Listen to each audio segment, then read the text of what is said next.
सुनो seriously, this step is very much important. इसलिए कम से कम 10 दिन सुबह उठ के शीशा देखने से पहले कॉपी खोल के स्टेप पढ़ लो, खाना देखने से पहले। ठीक है। और बिना ब्रश के खाना नहीं खाना चाहिए, वो केवल हाथी और शेर खाता है, और हम लोग हाथी और शेर नहीं है, ठीक है। अब ध्यान रखिए, कोई भी जानवर नहीं ब्रश करता है। सही बात है, कुत्ता ब्रश करता है आदमी क्या? को छोड़ के। अच्छा इधर ध्यान दो, पहला काम हम लोग करेंगे, पहला काम हम लोग 5 करेंगे, मिनट का सबसे ब्रेक। ज्यादा यही मेथड आता है। हाँ सबसे ज्यादा ये मेथड आता है और ये मेथड आता है, दोनों मेथड इक्वली पूछ सकते हैं, बट 2 नंबर का सम्स में ये सब मेथड अलग से पूछ सकता है। अच्छा वैसे तो एडमिशन और रिटायरमेंट और डेथ के सब में ये तो इंटीग्रेटेड रहेगा अलॉन्ग विथ सम, बट ऐसा भी हो सकता है कि 2 मार्क्स के सम में मेथड अकेले अलग से पूछते हैं, and I hope that 2 marks sum will be tough. अच्छा इधर ध्यान दो, पहला हम बोल रहे हैं कि find out the value of goodwill to be paid by सी।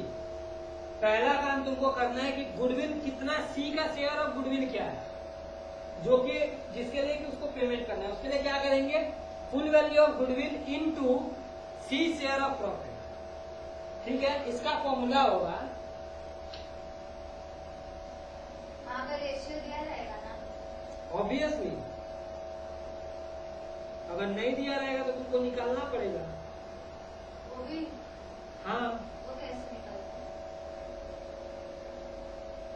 कल हम लोग सेक्रीफाइसिंग और न्यू रेशियो निकालना सीखे थे। मेकअप में करना के ध्यान दे दिया था। ठीक है, ये निकलेगा तुमको फोटो के full value of goodwill into C share of C share of profit.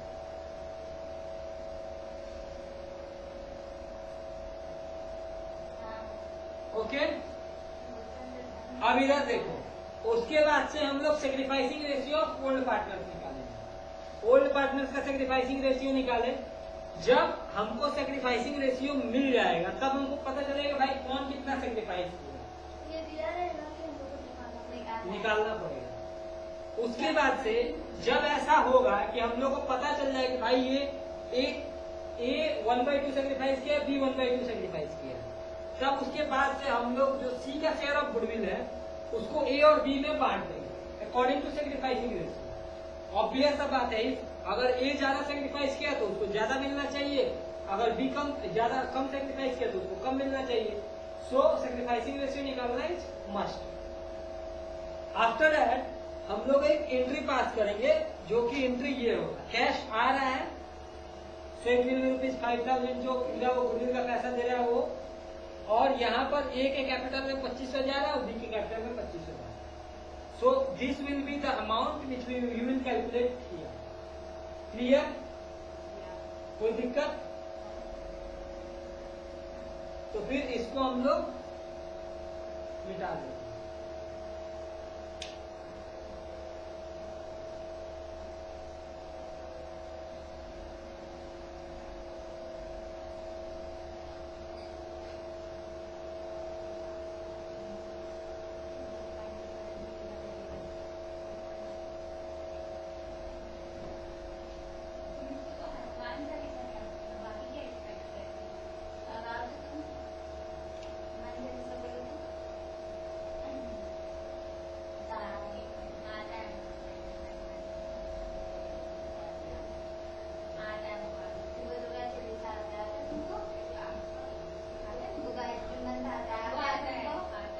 सुनो, अब next,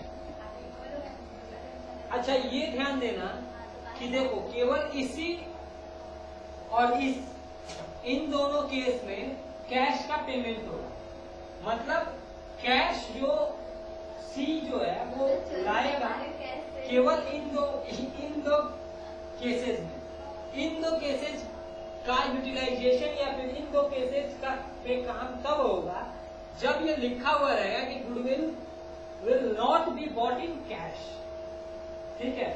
C share of goodwill will not be bought in cash, अगर ऐसा लिखा होगा तो ये दोनों में से कोई एक मेथड लगेगा। शेयर ऑफ गुडविल पैसा में में नहीं। देखो ये दो जो है ये मेरी बहन ने goodwill share is paid in cash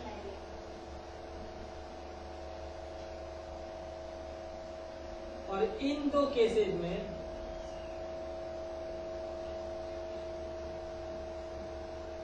sir share of goodwill पैसा में transaction is not paid in cash.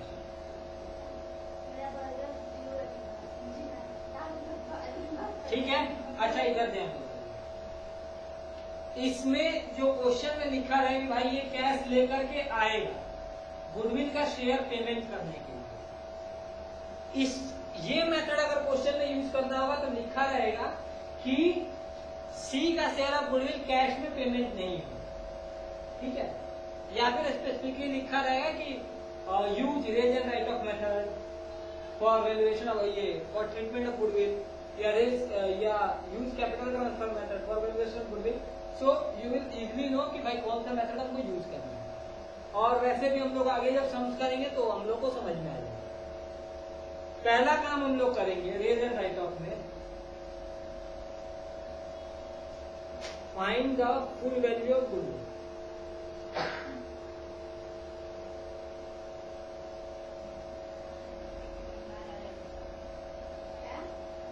ठीक है, सेकंड काम करेंगे रेज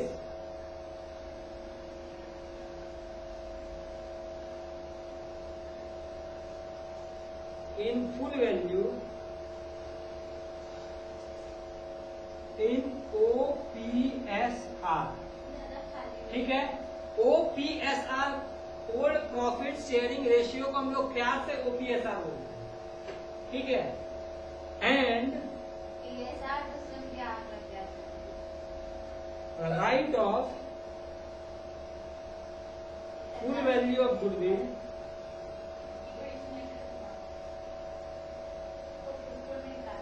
इन NPSR। NPSR मतलब हुआ न्यू प्रॉफिट शेयरिंग रेशियो। किसी को कोई दिक्कत यहाँ पे? तीसरा काम करेंगे pass journal entry that I will tell you. पहला, find the full value of goodwill. Remember here that we are talking about the full value of goodwill of the firm. We are not talking about the goodwill of an individual. C का goodwill नहीं निकालना है। C share of goodwill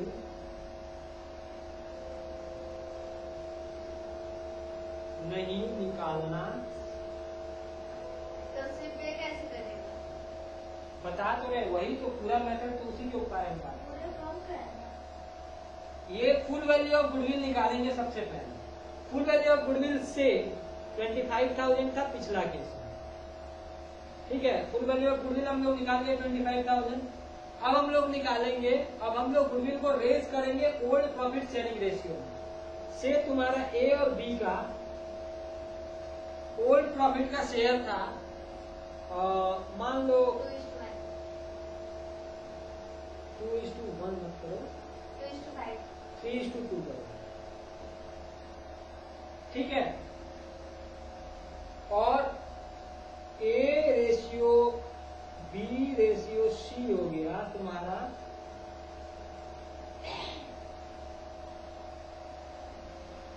sir half half वाला number दीजिएगा।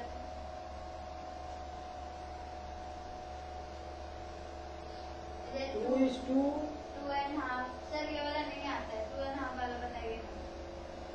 जैसे 2.5 1.5 ऐसे करके आता है। 2.5 वाला नाम ये आ गया A ratio B ratio C 2:2:1। अब यहां पर क्या होगा, सपोज करो इसको 20,000 इसको करो। फुल वैल्यू ऑफ गुडविल को 20,000 कर लो।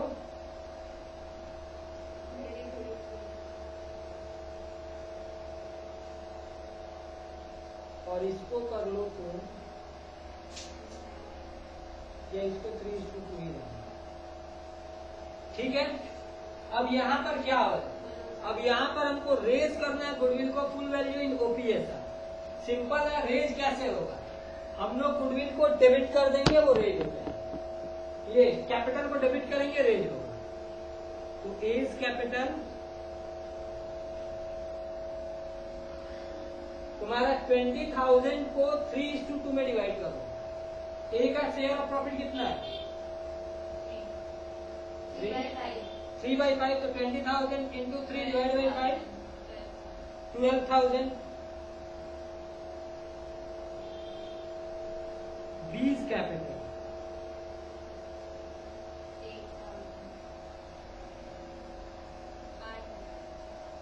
8,000। बस ये मेरा रेज हो गया। ए का कैपिटल को डेबिट कर दिए, बी का कैपिटल को डेबिट कर दिए। अब राइट ऑफ कैसे होगा, सॉरी इसको, इसमें थोड़ा सा गलती कर दी हम लोग। कैपिटल का फेवरेबल बैलेंस क्या होता है, क्रेडिट होता है। तो हम लोग क्रेडिट करेंगे तो रेज होगा, मतलब ये 2 एज कैपिटल, इसमें डालेंगे हम लोग 12,000, 2 बीज कैपिटल 8,000। अब इसको राइट ऑफ करना है तो इसी को हम लोग इस रेशियो में डिवाइड कर देंगे। 2/4 कितना हुआ, 20,000। एज कैपिटल अकाउंट को 20,000 डिवाइडेड बाई 2/4, 10,000। उसके बाद से ये हो गया 1/4 बीज कैपिटल,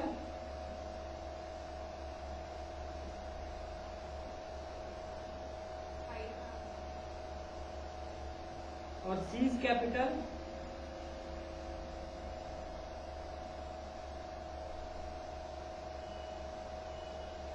यहां पे हम लोग ये वाला जो पार्ट है इसमें हम लोग रेज किए हैं और इसमें हम लोग किए हैं राइट ऑफ। अब बात यहां पे समझो, इफ यू ऑब्जर्व क्लोजली तब देखो अल्टीमेटली ए का कितना कैपिटल जो है वो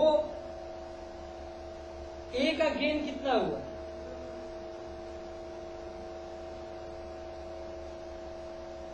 ₹2,000। ठीक है, बी का गेन कितना हुआ, 3,000।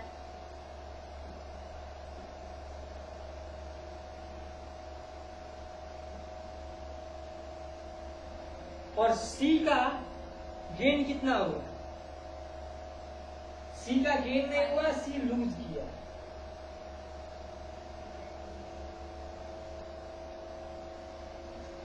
अगर अदर वर्ड्स में बोले तो C is giving and this two are receiving.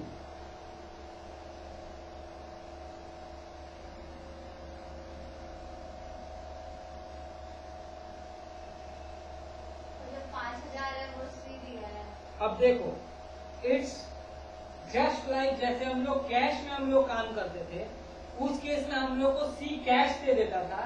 यहाँ पर सी क्या कर रहा है, अपना कैपिटल 5,000 घटा रहा है और उसका 5,000 रुपया कैपिटल घटने से क्या फायदा हो रहा है, ए को 2,000 रुपये का फायदा हो रहा है और बी को 3,000 रुपये का फायदा हो रहा है। सो यहाँ हम लोग क्या कर रहे हैं, हम लोग रेज और राइट ऑफ करके कैपिटल को एडजस्ट कर रहे हैं, जिसके वजह से ये अल्टीमेटली ए 2,000 रुपया गेन कर रहा है, बी 3,000 रुपया गेन कर रहा है और सी 5,000 रुपया लॉस कर रहा है।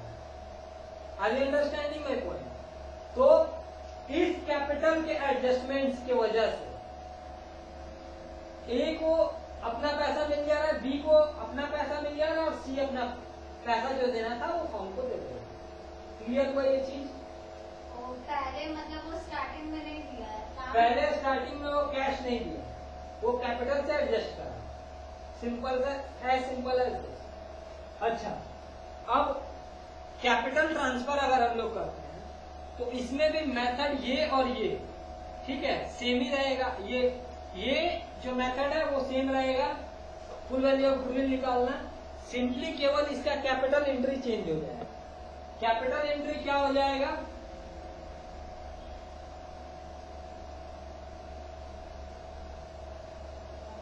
ये जो काम हम लोग यहाँ पे किए हैं, सुनो, ये जो काम हम लोग यहाँ पे किए हैं कैपिटल ट्रांसफर के केस में, ये काम हम लोग रफ में करेंगे। और इसका एंट्री क्या हो जाएगा? सिंपली जितना कैपिटल है, डी का लॉस हो रहा है तो डी का कैपिटल क्या होना चाहिए? डी 5,000 रुपया लॉस करे तो डी का कैपिटल क्रेडिट होना है कि डेबिट? सी इज लूजिंग, तो सी का कैपिटल डेबिट होना चाहिए या क्रेडिट? डेबिट होना चाहिए। तो इसका एंट्री हो जाएगा C's capital account DR 5,000 to A's capital account. A को कितना गेन हो रहा है? 2,000 टू सीज कैपिटल।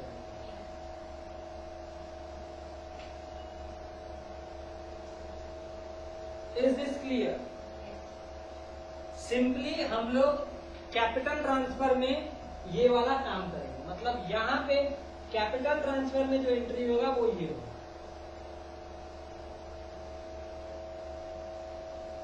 क्लियर होगा? ये एंट्री है कैपिटल ट्रांसफर।